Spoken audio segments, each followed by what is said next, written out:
Welcome to the third edition of Nexus Now, a Future of Farming podcast. I'm your host, Brian Brunson with GFL Ag, and my co-host, Dan Aberhart from Aberhart Ag Solutions. Hello and welcome. Thank you so much for joining us. Brian, what we do now has such a big impact on what happens next for the future of farming, and that is why on this show we say, next is now. That's right, Dan. We'll continue to discuss and debate topics that make a difference in farmers' operations now. I'll be asking a lot of questions because I really don't know the ins and outs of farming at that macro level. It's my job at GFL Ag to try and understand what's happening in the world of agriculture and help you guys and gals produce better, hopefully with our solutions. Hey man, what's been fun about the show thus far? We're on our third episode now. It's been a lot of fun to try and answer your questions, which are kind of out of left field for someone who's been in agriculture for a long time, but it certainly challenges our perspective and makes us delve into new areas.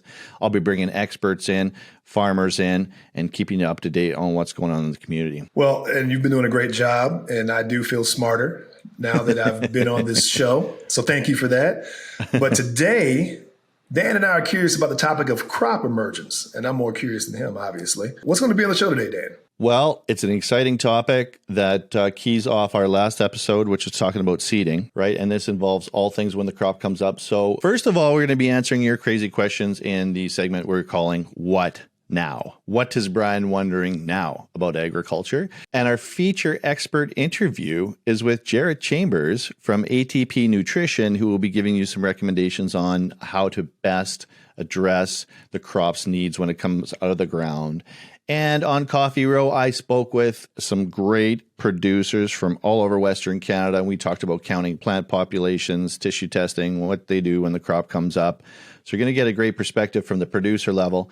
And in the community feature, we want to share with you that we're having a webinar on tissue testing in June, which will touch on tissue testing quite a bit throughout the show. And also Ag in Motion is coming up, the premier outdoor live demo agricultural show in Western Canada. We've got a few events around there that we'd love for you to join us on. So that's a brief overview. I'm really excited about this episode, and let's rock it, Brian.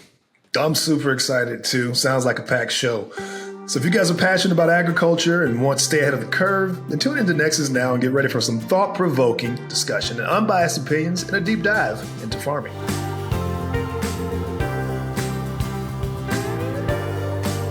Well, Dan, this is again going to sound like a ridiculous question, but what is crop emergence? Well, Brian, you always ask these very simple questions, and I wonder how to approach them, but I thought I could relate it in such a way that you could understand it. So let's look at crop emergence through the context of the lens of a Disney movie. You're familiar with Disney movies? You got a bunch of boys? Well, I don't know how I really feel about this. It's kind of like you're saying that I have the intellect of a 6-year-old watching a Disney movie, but it's probably true, but I don't know if I like where this is going. But yes, I know Disney movies. Well, this is going to be as easy to follow as Moana, okay? Because this is a classic formula for storytelling. It is the hero's journey. And if we think, Brian, about the rather unremarkable dormant seed lying in the soil as the hero in our story, that it's going about its everyday business, it has no awareness of the potential of the greatness that is packed inside of this tiny package where there is a genetic blueprint that has the instructions for incredible growth, right? What is that seed going to become? So then you have this series of events that catapults them into embarking on their transformative journey and discovering their quote-unquote superpowers, right? So the catalyst for the seed in our story embarking on this journey is proper conditions when it comes to soil temperature and moisture and nutrients. The seed then must navigate upward through the soil, breaking through the soil surface, establishing itself into the, you can imagine, crazy, unknown world above. Just as a hero would go on a journey and confront obstacles, the root delves deep into the darkness of the soil, seeking stability and nourishment. The shoot reaches towards the light, embracing the potential of a whole new world. As a plant shoot emerges, there's a ton of so-called villains. It could be temperature, lack of moisture, saturation, soil conditions like compaction and salinity, light conditions, chemical stresses, atmospheric conditions, plant populations, lack of biology or pathogens in the soil, lack of proper nutrition, etc. Ideally, you want everything to be in the Goldilocks zones. And hey, you know what? that's another story that uses the hero journey, Goldilocks. So we're right on the rails here, man. But one key part of the story is that every hero on this transformative journey has a guide, right? Every movie with that hero that didn't know they had it in them gets confronted with some sort of challenge, goes on this transformative journey, becomes somebody totally different, but they always meet a guide. Think Obi-Wan Kenobi. Think Jesus. I was going there next. You read my mind. Good old Jesus. So ultimately, the farmer is the guide in this case, and if I may, insert a dad joke, he's rooting for the success of the seed. Wah, wah, wah. Right. All the kids in the world are rolling their eyes. Shot. Dad. All of this culminates in the seedling becoming a mature plant, fulfilling its destiny to produce fruits and grains, becoming a food ingredient that hits your plate, feeds your livestock, to hit home at that Texas barbecue, or producing another seed to start the hero's journey once again. This is a classic triumph of light over darkness, chaos over order, common sense over, whatever the, opposite of common sense is. I just made that last part up, but you know what I'm saying, Brian. Does that explain it? That does explain it in a very family-friendly way. I had a picture in my mind of a anthropomorphic piece of corn growing up through the seed process, and this crazy farmer that everybody has written off, fields are fallow, and he's cultivating these seeds to come through. I think we have a hit on our hand. I love it. I think we got something. I love it. We will name the farmer Dan, just, to keep everything. Farmer Dan. Well, I think for a small fee, I'm sure we could get Pixar to animate that and make it into a feature-length movie that you can see in 3D. I think on this podcast, we got to ask and see if we can get some licensing for music for the Whole New World. I want to play that in the background while you're telling that story. Whole New World.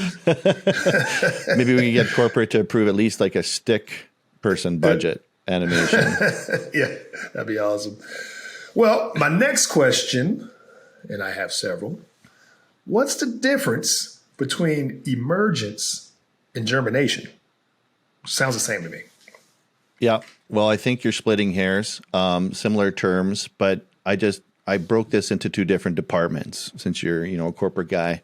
There's different departments. Germination would be considered below ground, and emergence would be the above ground department. So in the below ground department, germination is when the seed is triggered by water, the embryo gets activated, the root emerges, and the seed starts to use up stored nutrients to get to the surface. This is a really interesting aspect when I started to think about, hey, you got a little grocery package there with the seed. Until it gets the root and shoot going, root below and shoot above. Yeah. Below is, reaching for nutrients, and above is, photosynthesis. It really has to use the little, grocery pack that mom sent it with to get there. I thought that was a funny analogy. But in the above ground department, the seedling comes out of the soil, goes from underground to above ground growth, and the shoot breaks through, and the cotyledons and the first true leaves become visible and unfold, and photosynthesis ensues. Does that help? That's actually one word I do remember from science. Photosynthesis. Photosynthesis. I remember it, but I can't pronounce it. Photosynthesis. We're going back to we were going back to grade 9 spelling bee here. Brian, spell photosynthesis. No, sir. Can you use it in a sentence? No. My mom's got photosynthesis. No, Brian. I took a photosynthesis with my camera phone. No, I was really good at dunking a basketball, not spelling. That's just ridiculous. Now for my next question. Why call it emergence and not sprouting? Isn't it the same thing? It seems a little frou-frou, a little highbrow. Is it, Brian? Emergence. I mean, I wanted to ask you, are you guys sprouting in Texas? Is that a cultural difference? Kind of like in Saskatchewan, we say power pole instead of hydro pole. Like in Manitoba, we say bunny hug instead of hoodie. We say Vico instead of chocolate milk. Is sprouting. Bunny hug? Yeah. What? It's true, man. That's what you call a hoodie? Look, every farmer in Saskatchewan's, getting home at, 1 a.m. and getting into bed and going, damn, I forgot my bunny hug in the tractor. Oh my God. See, just when I was starting to like Canadians again, you come out with bunny hug. You just wish you could use it authentically. I will be putting that in my lexicon. Honey, give me my bunny hug. She might know. Actually, she is Canadian. She'll know what I'm talking about. She could very well get it. Well, and face it, her roots are in Saskatchewan, technically. Yeah, she is. Yeah. Saskatoon. All right. Well, so what is the difference? So the difference is that emergence, it might sound a little bit more highfalutin than sprouting, but it's really, so sprouting is really just about the initial growth of the seed. And emergence highlights perfectly the hero's journey from initial germination to getting out of the ground to getting down to business. So I think it just encompasses more. You could have sprouting in the lab, but can you really have emergence in the lab? Okay. All right. Unless it's like the movie The Fly. Then you have emergence. Jeff Goldblum's greatest roles. What a great actor. But I bet you if you went back to watch that movie now, you'd be like, oh, yeah, the 80s. Well, the special effects, before the year 2000, people were like, ee. They had great rubber suits. Yeah, exactly. But they're still rubber suits. Love the fact that in acting, I love actors who can play the same person in every movie and get away with it. Jeff Goldblum, Keanu Reeves, they're the same guy in every movie. And I love both those dudes. That's what I want. If I ever became an actor, I want to be able to just be me in every movie I do. Hey, you're going to play the president. That's fine. I was hoping I could play myself in this $200 million blockbuster. Do you mind? Yeah, exactly. Freaking greatest. You'd be a great archetype. I don't know what the archetype is, but. No, I'm playing myself. I'm going to be like the Nick Cage of movies. Just be crazy all the time. I can't wait for that TikTok meme. All right. Another question. Do different plants have different emergence rates? If so, what crop emerges the quickest? There's a lot of different rates of emergence from a lot of different plants. Nature is inherently variable by design. But getting it to come up even, I think, is the holy grail for most producers. And there's a lot of factors that affect that seed size, genetic characteristics, environmental conditions, germination requirements. But in general, like just to take a snapshot of two of the bigger crops in Western Canada, wheat is around 7 to 10 days emergence, and canola is 7 to 14. So right there you have quite a difference. And wheat is typically planted before canola. But I was wondering if you knew, Brian, what the world's fastest emerging commercial crop would be. It's right in your back. I do not. I'll give you a hint. It's right in your backyard. Could even be in your garden. This is where we get canceled, people. It is a watermelon, which is why would I have watermelon? Why would I have watermelon in my backyard? Look, I'm just relying on the internet here for facts and statistics. The watermelon is the world's fastest emerging commercial crop. It emerges within 3 to 5 days after planting, and I'm sorry if I've offended anybody with my statistics on watermelon, but the reason, Brian, that you would have watermelon in your backyard in particular, unlike myself, is that it's grown in Texas.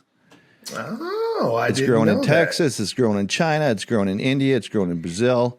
All right, it's grown in the Mediterranean kind of thing, but it is not a crop that we grow here. My brother, he's a little bit crazy on the crop rotations and all the 7 different crops he's got going, faba beans and hemp and whatever else he loves to suffer the pain of. He does not have watermelon. Okay, everybody, put your pitchforks down. Watermelon is grown in Texas. Well, we're going to let that one go. No animals were harmed in the making of this made-for-TV movie. We're going to let that one go. We're good. Everybody can go home now. As you were. Go home. It's fine. It's fine. He's good. No need to cancel our show. We're just getting off the ground here. All right. After emergence, what's next? is this when farmers go and they lean back, they put their feet up on top of their John Deere with cowboy hat tipped down, over their eyes, piece of straw sticking out the side of their mouths, and just, job well done. Some beautiful crops coming up here. Is that what happens? That's how you were imagining yourself as a farmer if you were a farmer. That's fair. That's like you at work every day. Just transpose yourself onto a farm rather than a corporate setting. Also fair. No, look. Argue. Does it ever end for a producer? I mean, as soon as a crop comes up, you're spraying for weeds, you're spraying for disease. You're doing some top dressing in some cases. But there is a little bit of a lull for some time at the lake. But then it's on to harvest and it's go until the fat lady sings when the snow flies in the fall. So, okay. But there is a small window of recreation, and I think we maybe want to touch on that. Healthy ways to get away and have fun as a farmer. Next episode, I think we were talking about that. Hopefully, I was able to entertain you and educate you a little bit there. And of course, there's so much rocket surgery science we could go into, but I thought I would keep it fun and light. But it's absolutely fascinating what happens around emergence. And it's a really interesting thing to think about. Someone who thinks a lot about crops and emerging crops and how to feed them and how to tend to them and get the best results on planet Earth with the tools that we have and some of the tools that he's invented, brought to the market, is Jarrett Chambers from ATP Nutrition. So we're going to hear from him on his recommendations on what to do when the crop comes up now. So a couple of things, of course, you got to be sure you have done your soil sample ahead of time. And let's understand what you put in the soil, what you want to accomplish with your crop. When that crop's coming out of the ground, again, I obsess with tissue testing. It's one of the things that we're working hard now on real-time tissue testing, because tissue testing can be very frustrating because your turnaround time may be 3 to 5 days. That's longer than you want. Tissue testing is also concentration of a nutrient in a plant. So if you have a small plant versus a large plant, the concentrations may look very similar, but the amount of biomass is different. So when you come out of the ground, I think the key thing you want to say is, did anything I do at planting affect my stand? And if my stand's looking good, now what's the vigor looking like in my crop? Grab that shovel, dig up the roots. What do the roots look like? Are the roots looking great? If they're looking great, then grab that tissue sample and grab the soil sample as well. I'm always obsessed with grabbing a soil and a tissue sample, and then see, is anything out of balance? Now here's the crazy thing. If something's out of balance, you can get a chance to fix it. But if something is in balance and you think you have a beautiful stand, then in other countries that have a longer growing season than us, put that in perspective, what do? They pour the coal to it, right? They say, this crop is looking great. I got good moisture. Future looks good in terms of weather. I got my fertility there, but I fertilized for a 70 bushel crop, and this stand, it could go 70, could go 60, could go 90, but based on my fertility, it's not going to go 90. So do I, rather than knee jerk and fix potassium deficiency or boron deficiency, or do I say, I'm looking good, let's keep this baby going? And let's actually supplement. I mean, it is, Daniel, I don't think you've heard in my talks, I've always said, wouldn't it be great if we had conversations, my crop is looking so good, what should I invest in it? One of the things I found really cool, and again, this is the Nexus Now podcast, and anything that's future, forward-looking, future technology really intrigues me. I like the fact that basically real-time tissue testing. You caught that, eh? Yeah, I mean that's pretty legit. That's got to be huge, right? Yeah. So we're talking about a company that already is offering real-time soil sampling, and how accurate is it? Well, it takes some calibration right now. It is early. It is the early days of this technology, but there's no doubt that very shortly here we're going to have quite effective, scalable, handheld tools that will soil test and tissue test immediately. You'll get the results on a report. It gets verified and calibrated in a lab. And that's going to allow for a lot more real-time decision-making, because I think right now, something that he talks about, and we have understood for a long time, doing lots of tissue tests in the business with Biosol, is it's a tough turnaround time. It's really laborious going into the field, sending stuff away, waiting 3 to 5 days. And if you're looking to make nutrient deficiency decisions in real-time context and calibrate that, right, that's pretty laborious, and you got to be pretty committed to the process. And I mean, it's indicative of how many people are doing it, which is really next to none in the big picture. Like, I don't know what the stats are on actual tissue testing. I understand less than a third of folks are soil testing, which is the more common practice, which is done in the fall for the next season. But tissue testing, I don't know how many folks are tissue testing. And typically when our folks are going into the field and showing them, hey, there's sulfur in the field from this application, and look at all this other stuff that's going on, that's often the first time they've ever seen a tissue test. And it's very cost effective, but it's very laborious. I thought you were maybe rewinding to that word vigor, and you wanted to hear exactly what vigor meant, and you were going to ask me more about vigor, which I could get into. I think I know what the word vigor means. I figured that one out just by context alone. But it is an interesting contrast. You know, Jarrett has a global perspective, and around the world, you know, folks are really pouring on the coal, as he says, and I think our top producers are doing the same, and they're getting to some of the finer points. And my brother's strategy is, you know, you put a certain amount of the groceries down, depending which nutrient and depending how you place it, like nitrogen, for example, he might do half of his nitrogen, which is the biggest nutrient, really, the biggest expense, the highest rate, you know, the most applied, you know, the biggest responses you see. So he'll put down half of his nitrogen groceries in the spring. And then he'll use something like crop intelligence, which uses an algorithm to judge how much moisture is in the soil and what that translates to crop yield. And then he'll top dress often once or twice. And that gives an opportunity to put other nutrients on when he's going across the field, like maybe potash, for example, or whatever. Mm-hmm. So that's a great risk management tool. But sometimes, you know, you don't want to always be in that position where you're just trying to adjust different deficiencies after the fact, because that becomes a much more reactive play than proactive. So hopefully you've been proactive enough to get enough nutrients down in the first place, that your report card of nutrients in the tissue test is great. But some of our producers talked about that as well. So the next thing that we're fortunate enough to be able to share with some folks is some producers' opinion from our network. All right, let's hear from our guests and some of the farmers on Coffee Row. If we are lacking something, we have been starting to do leaf tests after their crops 2 or 3 leaf stage to see if we have the adequate fertility in there, which is to know whether you're over applying or under applying. But as far as top dressing, we haven't been. It sounds like as you're going to be pushing these hybrid wheats higher and higher, that's probably going to be the way you're going to have to do it, because like I said before, with the government, they're probably going to control how much of an application you can apply at one given time. What part of that did you catch? Did you catch the government control? That was exactly where I was going. I was like, is this crop emergence or a conspiracy theorist episode? Well, he didn't get to mentioning the World Economic Forum. That's probably another episode. But the context of that is exactly what Jarrett was talking about, ironically enough, was that he's saying we're looking to see how well we did with what we got down.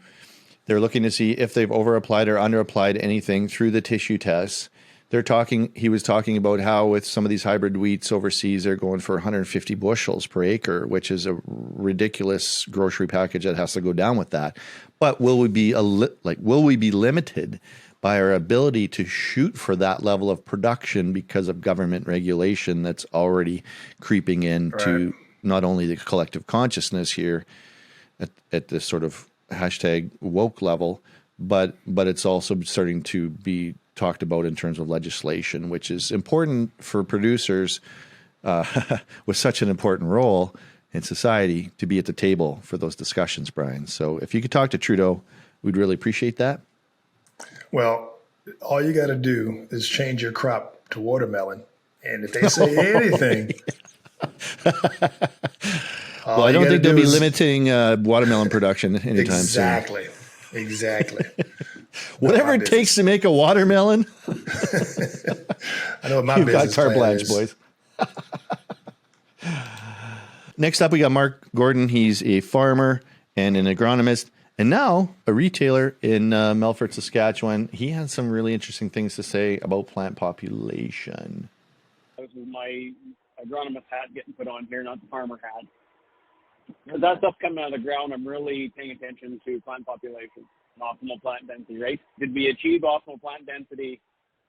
If not, what is it at? Can we live with that?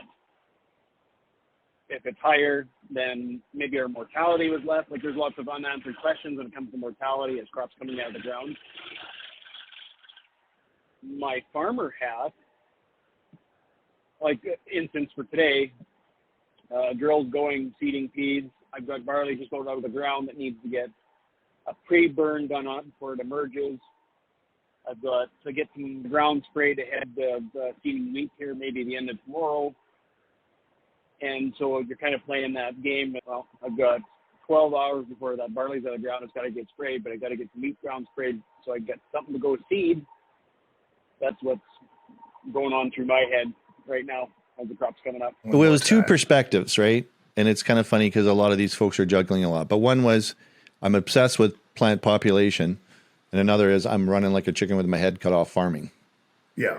Well, many moons ago in my younger days, I used to be in medical software and medical device sales. And I used to run into two types of doctors. One, they were great doctors. They had their front desk person for 30 years. And if they're going to find out what's going on with you, great relationship, blah, blah, blah. But practice never grows. Nothing happens. It's just the same thing over and over. Then you have the other doctor, graduated medical school and business school. Right. And he has 15 locations, 30 doctors, hadn't practiced in 10 years, and making money hand over fist. Yeah. And didn't know how to do anything in the business because everybody else is running it. Exactly. But the thing is, the great doctors were the ones that wore both hats. They can do both. They practice and they understood the business side, which sounds like the same situation here. If you can wear both hats and be successful and do it well, it sounds like you can be really successful. I mean, that's what I was hearing. That's one way to success. There's a lot of great farmers that are solopreneurs, but in this case, we're talking about an individual that has his hands in everything. And I think, I know Mark really well. He started out, with that crazy visionary, mentality, like many of us do. And maybe, it was a challenge for him to manage everything because he had so many things he wanted to do, research, agronomy. He was sort of into product sales a little bit. But over the years, I saw that he dropped a lot of stuff, but I think he developed the capabilities now. And you learn how to work with people. Like after a decade or two, you learn how to work with people and you start to think, well, it's not how am I going to get this thing seeded or how am I going to, get this product to market or how am I going to make these agronomic decisions? It's who can work with me. So he's got a great team of people on all fronts, I'm sure, to help him. And he's running back and forth and have the time of his life, right? Like at the stage we're at, it's kind of fun if you can build companies and bring people up. Yeah. Well, yeah, no, I agree. And that's the thing. Is you get smart enough, you know how to run your business, and then you find people that meet your expectations, and you delegate and go from there, which that's one way to do it and save yourself all the stress. Well, I sure hope that I meet your expectations, Brian. Jury's still out, but it's you surpass my expectations, Dan. You never know, folks. Next episode, there might be a different co-host here. We haven't fully decided that or vetted that. I have been interviewing Margot Robbie. I might replace you with the Joker. Harley Quinzel.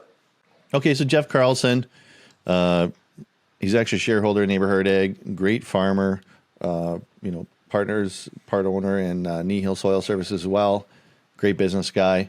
He had some really interesting things to say about what he's looking at when the crop comes up. Let's hit it. When it first starts coming out, we do focus on measuring crop establishment to determine if there's some sort of action that we need to take right away.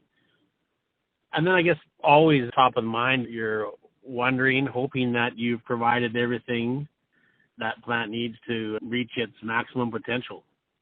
So based on the moisture, whether there's the rate of fertility, all those sort of things. So you're trying to protect those plants as they're small, because that plant is going to be your bottom line. It's going to feed your family. Isn't that something?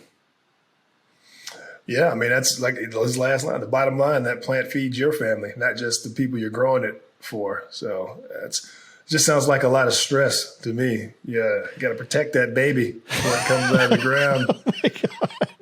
You'll be tossing and turning. Your wife will be, what's wrong? Those little plants out there, honey, they're all alone. My watermelon. We don't want them to emerge. Oh, no, you got to worry about watermelon. That's the toughest one out My there. watermelon's emerging, honey. I can't be there all the time. I got to sleep sometimes. 3 days. The neighbors are asking, what's wrong with Brian? He's waiting for the watermelon to emerge. It kind of makes me jealous sometimes that I'm not farming, because imagine, looking at those plants, we can garden a bit and this and that, and we can skirt about the edges of it. But man, what an interesting challenge every year, right? Yeah. Like what a fascinating puzzle that I don't think most people that farm ever get tired of it, because I see people in their 80s and 90s farming with their grandkids and sometimes great grandkids, and they're sitting in the buddy seat, the banker seat, we call it, and it's just incredible. Yeah. It's just incredible business. Funny, my father-in-law, he grew up on a farm, and he always talks about how his dad, if his dad wasn't complaining about something, he knew something was wrong. It's something else. Yeah. It's always something. So well, it keeps it exciting.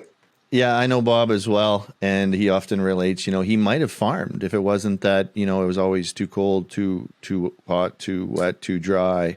And then you throw the government in there and some of the times that they went through, and it's a tough business. So he went on to be extremely successful in a whole bunch of different businesses. But I think being part of agriculture now, much like for myself, I didn't farm, but I really came to appreciate, my agricultural heritage. And I think it's similar for anyone who has the opportunity, especially working in areas of agriculture that we know are solving so many, real world problems.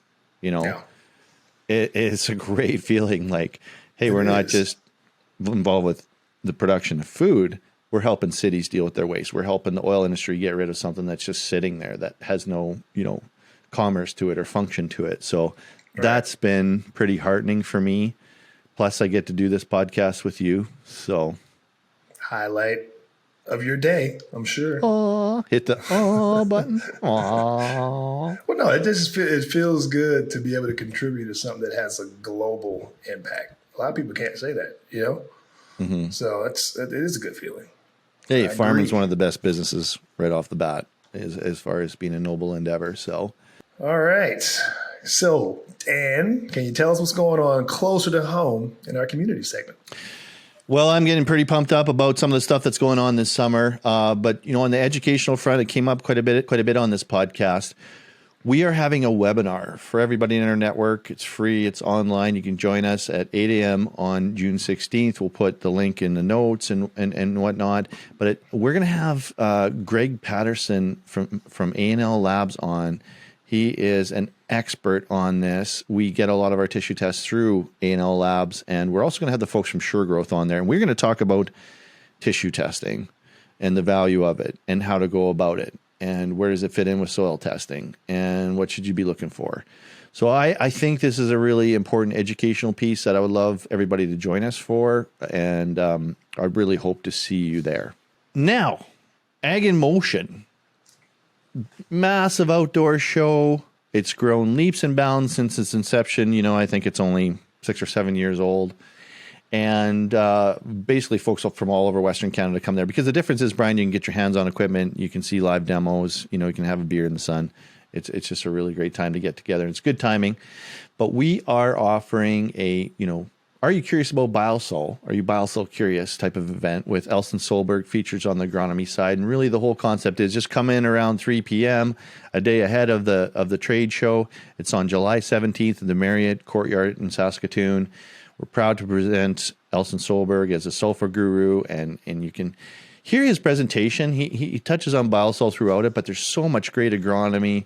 You learn something new every time you listen to him. And so it's not just that we want you to come in here, Elson. We want you to come in and enjoy some fellowship a little bit in the hashtag Biosol Nation community. So we're really looking forward to that free event. We're going to feed you. We're going to have a few drinks afterwards. We're going to get primed up for this awesome outdoor show. We're going to learn a little bit more about agronomy and biosol with Elson Solberg. So I hope to see you there as well, in person, face-to-face. Agriculture is a face-to-face business. So that's right. I'm really excited about that. The other big thing that I wanted to mention is we've always been involved with this Field of Stars event since inception. So I'm not sure if you're familiar, Brian, but in Western Canada, we have a network of helicopters that are first responders to rural areas that can't necessarily be easily reached quickly by, the existing infrastructure with ambulance. So this is an air ambulance. It takes a tremendous amount of money to run it. And this is a major fundraiser for Stars that was made in conjunction with Ag in Motion, in 2018. So we've been heavily involved with it since it started, and it raises a lot of money for this great cause. This year they have live music by Doc Walker and a rib fest and raffles and live auctions, and it's actually going to be indoors to get people out of the elements. Contact us if you have any questions about tickets. You can check it out online. It's a great show that runs in conjunction with Ag in Motion, and for any companies out there, any industry folk listening, it's a great way to network and spend time with your customers. Yeah. Hear some live music, have some good food, have some fellowship, and it's such a good cause. It's such a near and dear warm to our hearts cause here in Western Canada. You can go to Field of Stars 2023.com and check that out. Yeah, no, that sounds great. I mean, you had me at live music and food. Ribs. But, yeah. Oh, here we go again. We'd have to find out where it fits in with your ribs and, your backyard watermelons. Watermelon and ribs. Okay. All right. Let's see where this is going. All right. Let's wrap this up with some key takeaways from what we've heard today. You got watermelon on the brain. I do. I love being challenged, looking at things that maybe I haven't thought about a lot before or really was concerned with. I love putting together a little story there for you, knowing, the Disney pictures in your brain. All the little cartoon characters dancing around. You said it. You literally said it last episode. My cartoon character addled brain. Oh, yeah. But it really is a hero's journey that runs parallel to all of our journeys in life. And that little seedling going to a plant, going to being harvested, going to being a meal, or getting fed to an animal, or becoming something on our plate, or becoming fuel, or becoming a medicine. It's a noble profession. It's an incredible hero's journey, and I just get blessed to be. I just think I'm blessed to be a part of it when I stop to reflect on some of these things. So that's the value that I took away from this episode. Of course, on a more technical level, like the tissue testing, that's something that really resonated because we have done a lot of that, and I see the effectiveness of that all the time. The plant population thing was a little bit out of my paradigm. I think that's very interesting. There's a whole debate raging about that. How many plants per foot of row and this and that, but always educational, entertaining. So thank you for those crazy questions, Brian, making me look deeper into the soil. Thank you for laymanizing it. Is that a word? Laymanizing? Thank you for dumbing it down for me. And understand that the crop emergence sounds like a very delicate yet important part of the process. So yeah, that was very informative. And everybody else out there, thanks for listening. I hope you enjoyed Nexus Now. I'm Brian Brunson with Dan Aberhart. And join us next time for a discussion on health. Summer holidays. Taking a vacation. Take a little time off.